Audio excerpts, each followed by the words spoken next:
Bismillahirrahmanirrahim. Assalamualaikum warahmatullahi wabarakatuh. Waalaikumsalam warahmatullahi wabarakatuh. Selamat siang, salam sejahtera untuk kita semua. Yang saya hormati Ketua Jurusan Agroteknologi Bapak Profesor Dr. Insinyur Sahidin MP. Yang saya hormati Bapak Koprodi Agroteknologi Bapak Fatihin SPMP PhD. Yang saya hormati Bapak Ibu dosen jurusan Agroteknologi Fakultas Pertanian Unsud yang sudah berkenan hadir di sela-sela kesibukan koreksian nggih Bapak Ibu yang targetnya atau tenggat waktunya mungkin di tanggal 8 ini untuk upload nilai. Terima kasih sekali setelah berkenan hadir dalam acara Festival MBKM serta adik-adik mahasiswa peserta MBKM Merdeka Belajar Kampus Merdeka untuk semester genap tahun akademik 2021-2022. Izin mempresentasikan kegiatan MBKM saya di Badan Riset Inovasi Nasional dengan judul Aktivitas Isolat Bakteri sebagai Agen Pengembangan Biourea di Pusat Teknologi Bioindustri. Selanjutnya.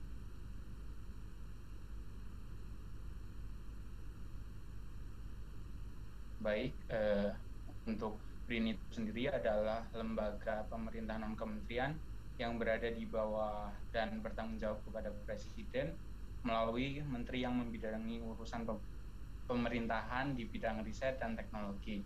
Untuk saat ini, BRIN membuka 2 program magang MBKM, yaitu magang praktik MBKM dan magang riset MBKM. Untuk saya sendiri mengambil program magang riset MBKM dengan tempat di Pusat Teknologi Bioindustri. Namun pada saat proses berjalannya waktu, pada saat saya melaksanakan ternyata ada perubahan struktur organisasi yang tadinya Pusat Teknologi Bioindustri dirubah dan sekarang sudah tidak ada lagi untuk Pusat Teknologi Bioindustri, dan saat ini saya masuk di Pusat Riset Mikrobiologi Terapan. Pada kegiatan ini saya fokus dalam pengembangan biourea karena melihat masalah tingginya penggunaan urea oleh petani Indonesia dan keengganan petani dalam memanfaatkan pupuk hayati.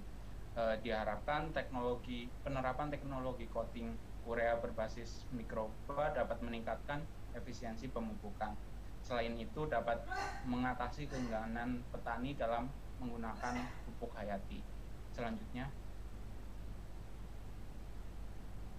Baik, kegiatan MBKM diawali pembukaan kegiatan oleh Kepala Manajemen Talenta dan dilanjutkan pada pelatihan MBKM. Untuk pelatihan ini bertujuan agar menyeleksi, dalam artian apabila mahasiswa lolos dalam pelatihan baru boleh melakukan kegiatan di pusat risetnya gitu.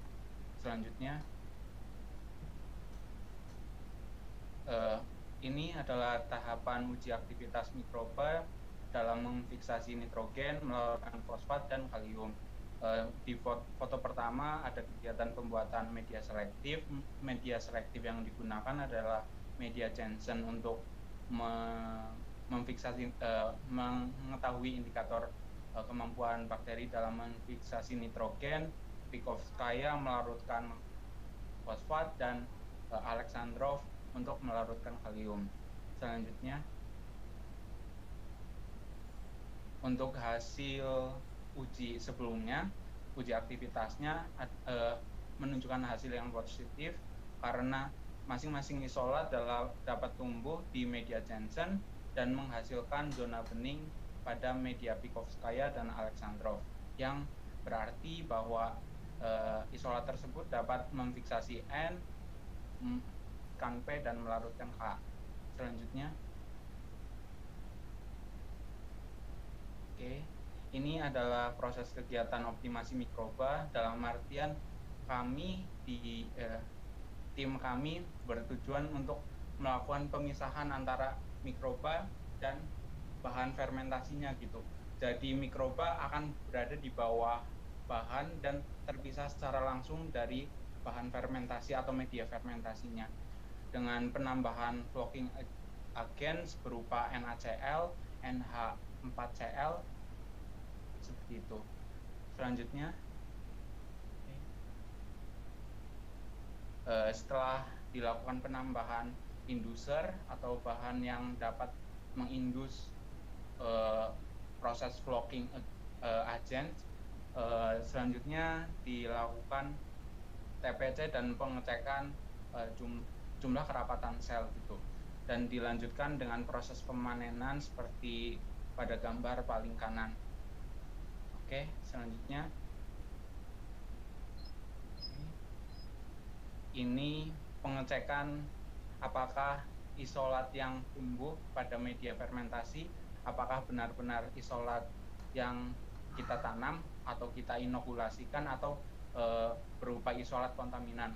Dan ternyata hasil pewarnaan gram menunjukkan bahwa isolat yang ada pada media fermentasi masih berupa isolat yang kita inokulasikan. Selanjutnya, preparasi sampel uji produksi IAA. Jadi di sini kami menyiapkan sampel berupa menginokulasikan mikroba pada media NB. Oke, selanjutnya.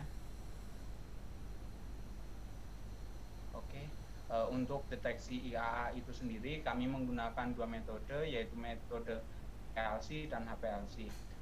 Untuk metode TLC kami menggunakan eluen berupa kloroform, asetil asetat, dan itu dengan perbandingan 35 banding 55 banding 10. Selanjutnya, ini tahapan deteksi senyawa IAA menggunakan metode HPLC. Selanjutnya, baik, untuk deteksi IAA kami mendapatkan bahwa 3 isolat yang kami inokulasikan atau kami cek itu positif menghasilkan IAA.